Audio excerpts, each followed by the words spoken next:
Hello, good morning dear friends. आज पॉलिटीचा हा तिसरा लेक्चर आणि या लेक्चरमध्ये आपण राज्यशास्त्राचे स्वरूप आणि त्यालाच आपण इंग्लिशमध्ये नेचर ऑफ पॉलिटिकल सायन्स असे म्हणतो, हे जाणून घेणार आहोत.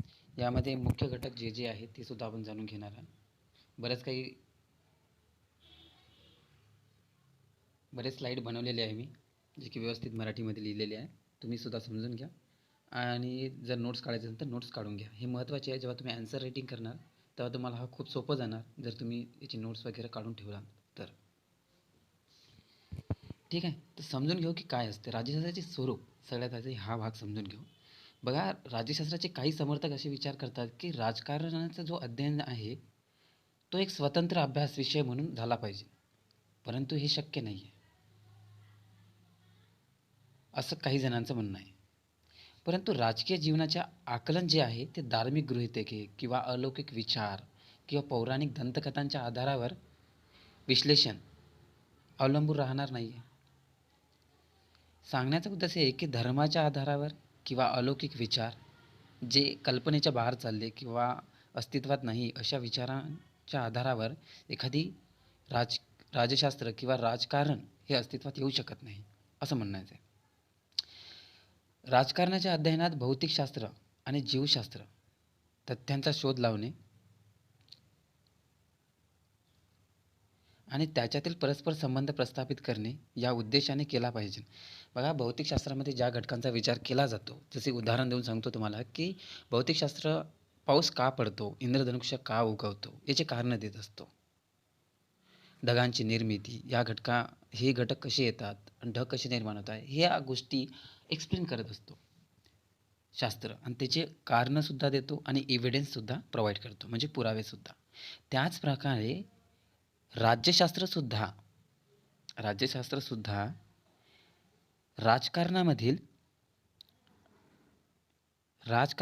स्थिरता अस्थिरता, म्हणजे सरकार जेव्हा निर्माण होते त्यामध्ये स्थिरता किंवा अस्थिरता कधी येऊ शकते, कसं येणार, किंवा कोणत्या सदस्याने कोणते निर्णय घेतल्यामुळे सरकार हे ढासळणार किंवा सरकारचे आधिपत्य ढासळून जाणार, हे कारणं राज्यशास्त्रामध्ये दिलेले असतात किंवा राज्यशास्त्र हे कारणं देण्याचा प्रयत्न करत असतो. एखादी शासन संस्था जर अस्तित्वात असेल, त्या शासन संस्था नियमित चालायचं असेल तर त्यामध्ये प्रत्येक कार्य व्यवस्थित होणे गरजेचे आहे. पण राज्यशास्त्र काय म्हणतो, हे या शासन संस्थेमध्ये जे काही घटक चालणार त्यामध्ये सुद्धा गडबडी, म्हणजे कोणतीही गडबड झाली, सोप्या शब्दात गडबड झाली किंवा मागे पुढे झाले कोणतेही घटक, तर त्याचे परिणाम काय होणार हे राज्यशास्त्र सांगत असतो. ठीक आहे, आता समोर बघू. बघा, महत्त्वाची गोष्ट म्हणजे वैज्ञानिक पद्धती म्हणजे काय. राज्यशास्त्र म्हणजे शास्त्र म्हणजे वैज्ञानिक. तर वैज्ञानिक पद्धत म्हणजे काय हे जाणून.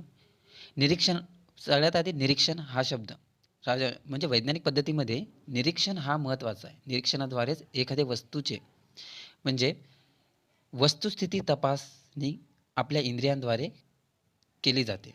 बघा, एखादी वस्तू आहे, त्या वस्तूला आपल्या इंद्रियांद्वारेच निरीक्षण करून समजून घेतले जातात वैज्ञानिक पद्धतीमध्ये.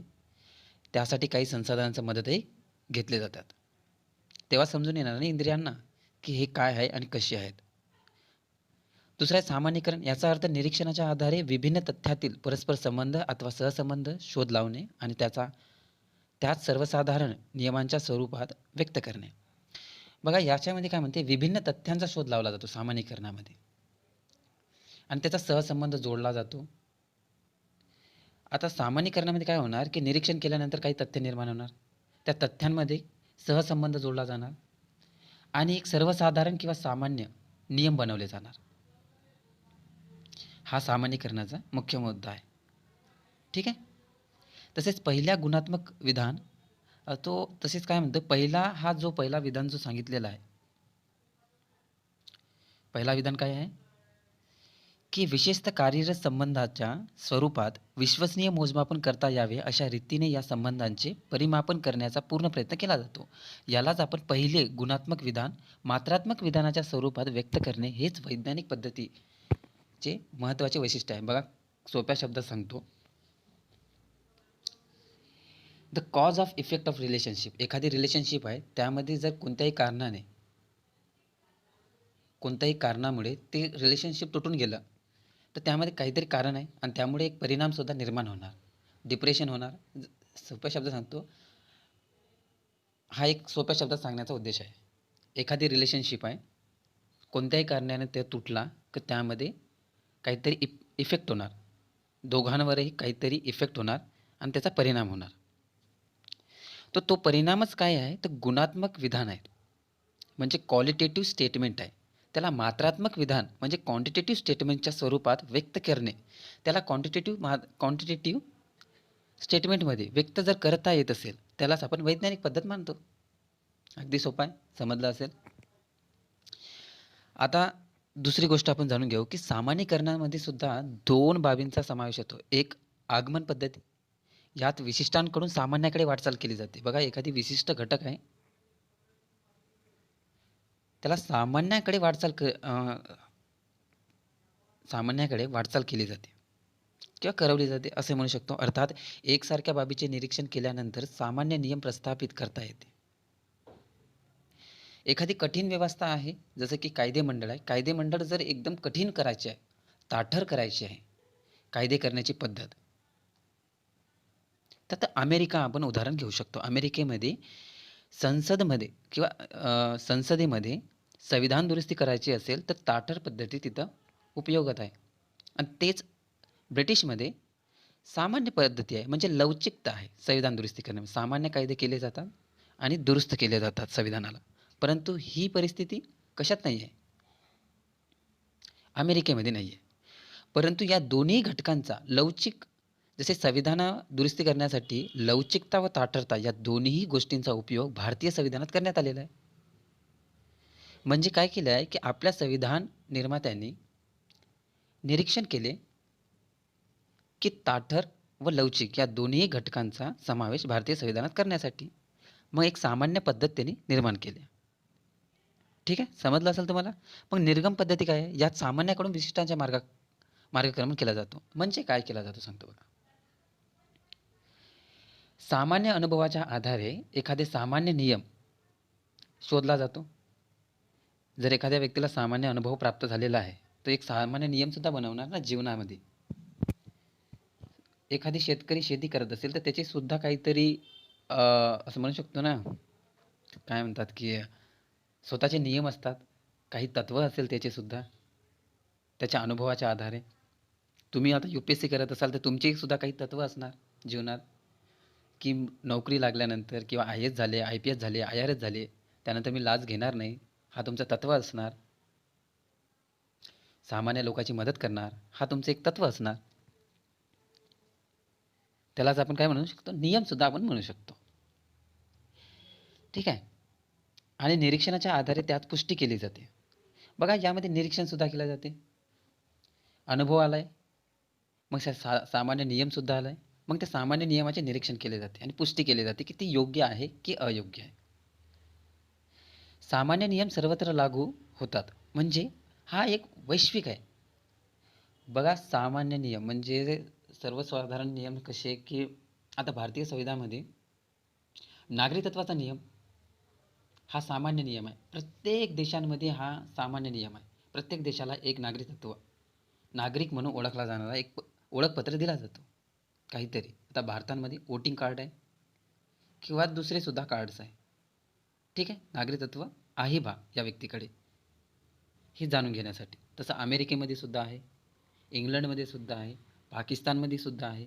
त्यांचे नागरिकत्व वेगळे आहे. हा एक सामान्य नियम आहे, की सगळ्यांना एखाद्या राष्ट्रात राहणाऱ्या व्यक्तीला नागरिकत्व प्रदान करणे किंवा नागरिकता देणे हा एक सामान्य नियम आपण मानला जातो. ठीक आहे, कळालं असेल, की निर्गम पद्धतीमध्ये सामान्य गोष्टीचा इथं विचार केला जातो. तर बघा, आता स्पष्टीकरण याचा अर्थ विशिष्ट घटना किंवा परिस्थिती अथवा प्रवृत्ती याच्या कारणांवर प्रकाश टाकणे. काही तत्वांचा सहसंबंध केवळ एक योगायोग असू शकतो. बघा, थोडं कठीण आहे, पण समजून सांगतो.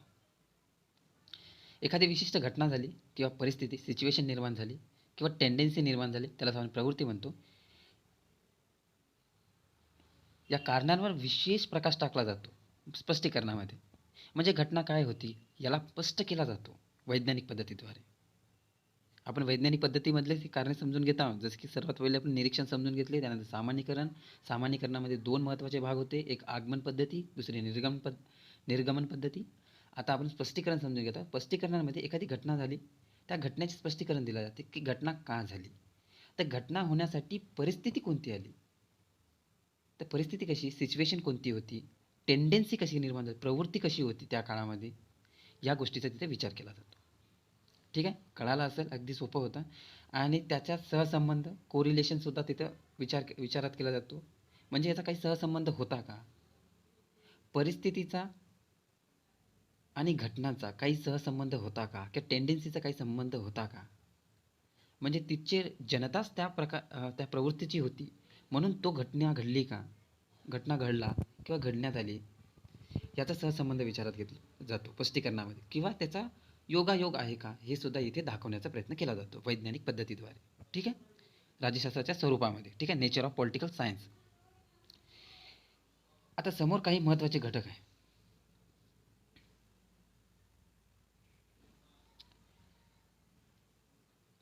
अंदाज वर्तवणे आणि उपाययोजना, प्रेडिक्शन आणि प्रिस्क्रिप्शन. याचा अर्थ एखाद्या नव्या परिस्थितीचा उद्भव झाल्यास त्याची तथ्ये लक्षात घेऊन आपण उपयुक्त सामान्य नियमाच्या आधारे त्याच्या परिणामाचा अंदाज वर्तवू शकतो आणि निर्देशित ध्येय पूर्तीसाठी, जसे की कौशल्य, स्थैर्य, शांती इत्यादी प्रोत्साहन देण्यासाठी उपयुक्त उपाय सुचवू शकतो. परंतु ध्येय निश्चित करणे हे वैज्ञानिक पद्धतीचे अंग नाही. महत्त्वाची गोष्ट आहे की ध्येय निश्चित करणे हे वैज्ञानिक पद्धतीचे काहीही संबंध नाही आहे. वैज्ञानिक पद्धत काय काय बघते, सामान्यीकरण, निरीक्षण करतं, स्पष्टीकरण देत असते. या घटकांवर वैज्ञानिक पद्धतीचा भर असतो, ना की ध्येय निश्चित करणे. एखादी घटना झाली तर मग त्याचे ध्येय काय असणार, एखादी व्यवस्थेचे ध्येय काय असणार, हे वैज्ञानिक पद्धतीचे काम नाही आहे.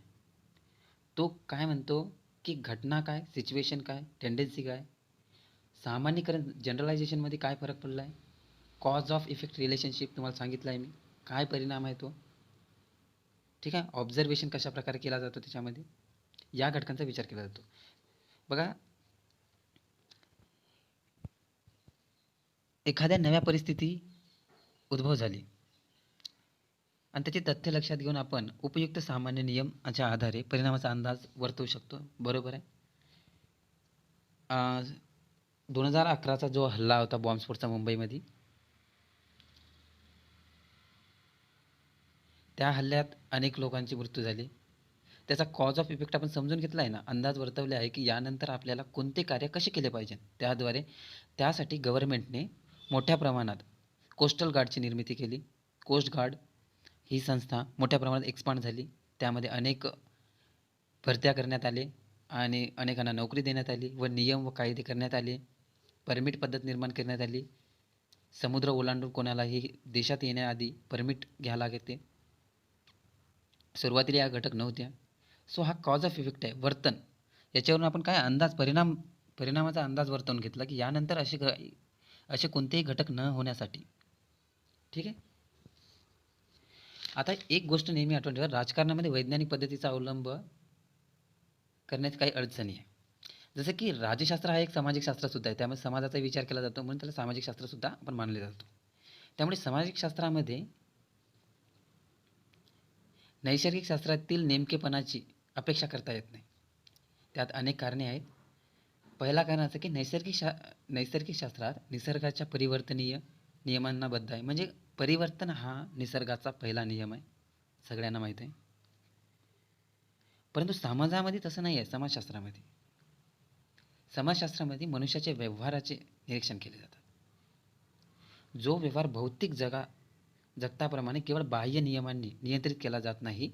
मनुष्य हा विचारशील प्राणी आहे, त्यामुळे तो आपले स्वतःचे निर्णय विवेकपूर्ण घेऊ शकतो किंवा विवेकाच्या आधारे घेऊ शकतो. त्यामुळे एखादी व्यक्ती काय विचार करतो किंवा एखाद्या व्यक्तीला काय अनुभव आहे, या आधारे तो आपले मत व विचार व्यक्त करत असतो. तर वैज्ञानिक पद्धतीमध्ये या गोष्टींना काही स्पेस नाही किंवा या गोष्टींना काही तिथे जागा नाही की तुम्हाला अनुभव काय आहे, जर एखादी व्यक्ती स्वतःच्या अनुभवावरून काही मत मांडत असेल तर मग ते चुकीचे होणार वैज्ञानिक पद्धती आधारे. सामाजिक प्रक्रियेचे भौतिक प्रक्रियाप्रमाणे निरीक्षण करता येत नाही, कारण की प्रत्येक सामाजिक प्रक्रिया कोणत्या तरी विस्तृत प्रक्रियेचे एक अंग असते. त्यास विस्तृत प्रक्रियेपासून विलग करून पाहणे शक्य नसते. कळालं असेल तुम्हाला आता? ओके. हे अडचणी आहे. काही गोष्टी तुम्ही वाचून घ्या, तुम्हाला सहज क्लिअर होणार. काही गोष्टी समजवणं खूप अवघड असते, परंतु वाचल्यानंतर ते तुम्हाला लगेच कळून येणार. ठीक आहे. Thank you friends. जर आपल्या चॅनलला कोणी सबस्क्राईब नाही केलं, लाईक नाही केलं तर लाईक करून घ्या, सबस्क्राईब करून घ्या आणि शेअर करा. ओके. थँक्यू.